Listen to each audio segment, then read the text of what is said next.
इस वक्त देश के 25 राज्यों में जबरदस्त बारिश हो रही है। आज दिल्ली एनसीआर में भी भारी बारिश हुई।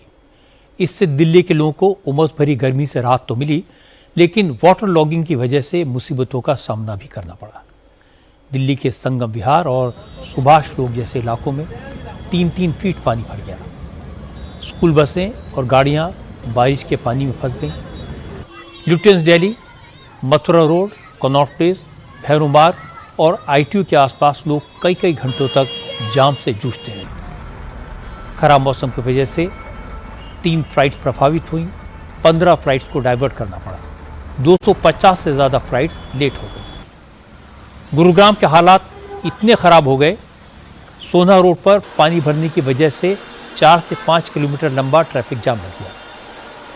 चूंकि मौसम विभाग ने कल भी दिल्ली एनसीआर में भारी बारिश का अलर्ट जारी किया है, इसलिए गुरुग्राम ने लोगों से घरों में रहने को कहा है। स्कूलों को ऑनलाइन मोड में चलाने के निर्देश दिए गए हैं।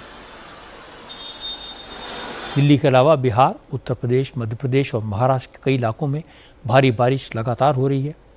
लेकिन देश के कुछ राज्य ऐसे भी हैं जहां इस बार सूखे जैसी स्थिति है, फसलों को नुकसान हुआ है। मौसम को लेकर food and civil supply minister Prahlad Joshi ने एक बड़ी बात कही। उन्होंने कहा कि दुनिया भर में मौसम बदल रहा है। अल नीनो के इफेक्ट से पैदावार घट गई है। चीनी के दामों में जो बढ़ोतरी हुई है वो इसी का नतीजा है। प्रहलाद जोशी ने कहा कि देश में चीनी की कमी नहीं है, लेकिन गन्ने में रेड रॉट बीमारी से और अल नीनो से पैदा हुई स्थितियों के कारण चीनी का प्रोडक्शन उम्मीद से कम हुआ, जिसका असर कीमतों पर दिखाई देने लगा। This El Nino, which has affected worldwide,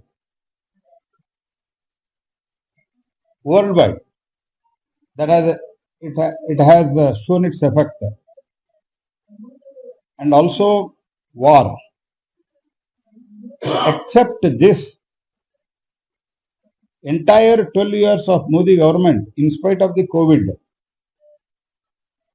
के महामारी के बावजूद भी inflation was lowest.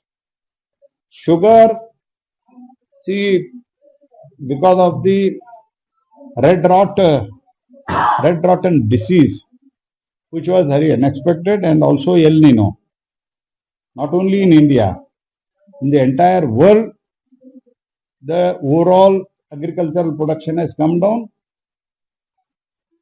So like sugar, तो हमारा एक्सपेक्टेशन था 330 to 340 lakh ton. What is the requirement of India? India's requirement is around 280 lakh ton, and as on date we have 306 lakh ton. Means more than 20-25 lakh ton we have surplus. I am telling you surplus. Prahlad Joshi कह रहे थे कि El Nino से पूरी दुनिया प्रभावित हुई है। युद्ध का असर भी दुनिया पर पड़ा हुआ है। कोविड जैसी महामारी का सामना करने के बाद भी सरकार ने 12 साल में महंगाई पर काबू रखा। फिलहाल चीनी की कीमतें बढ़ने लगी हैं। इसकी वजह रेड रॉट डिजीज़ और अल नीनो है।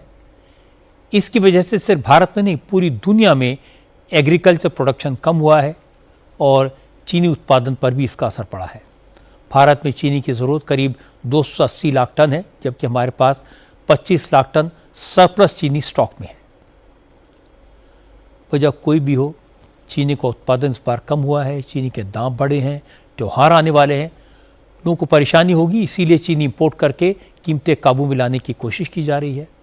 प्याज के दाम भी बढ़े हैं और इसके लिए नासिक से कांदा एक्सप्रेस चलाई जाएगी। कांदा एक्सप्रेस में लोडिंग शुरू हो चुकी है। पिछले साल रेलवे की 14 ट्रेन 12,000 टन प्याज लेकर आई थी, जो 5 बड़े शहरों तक पहुंचाया गया था।